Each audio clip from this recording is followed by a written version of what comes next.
L'un des premiers dilemmes que l'on rencontre lorsqu'on se lance dans la couture, c'est le choix de la machine. Le plus important consiste à déterminer quelles fonctions vous seront nécessaires.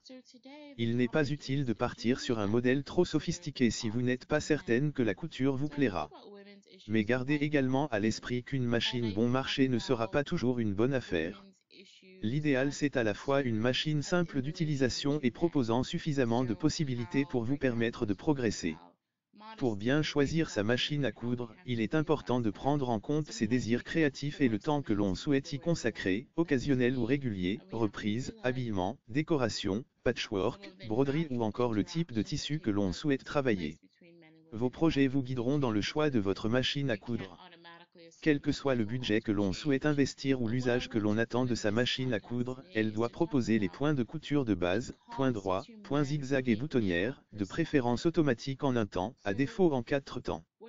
Attention, la mention « boutonnière en 4 temps » signifie que vous devez changer 4 fois vos paramètres de couture afin de coudre les 4 côtés de la boutonnière. Sur une chemise, cela peut être fastidieux. Le point pour couture stretch ou élastique s'avère utile pour travailler les tissus extensibles comme le jersey par exemple. Enfin, le point de surjet, aussi appelé point overlock, permet de réaliser des ourlets de bonne facture, même si un point zigzag serré près du bord peut aussi faire l'affaire.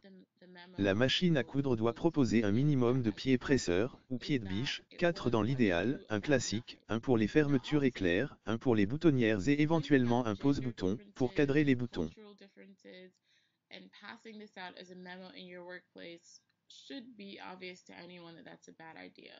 So I certainly don't defend him in terms of getting fired. If I was a company, I'd probably fire him too, because it just doesn't look good. It doesn't look good. It doesn't feel good, whether it's true or not.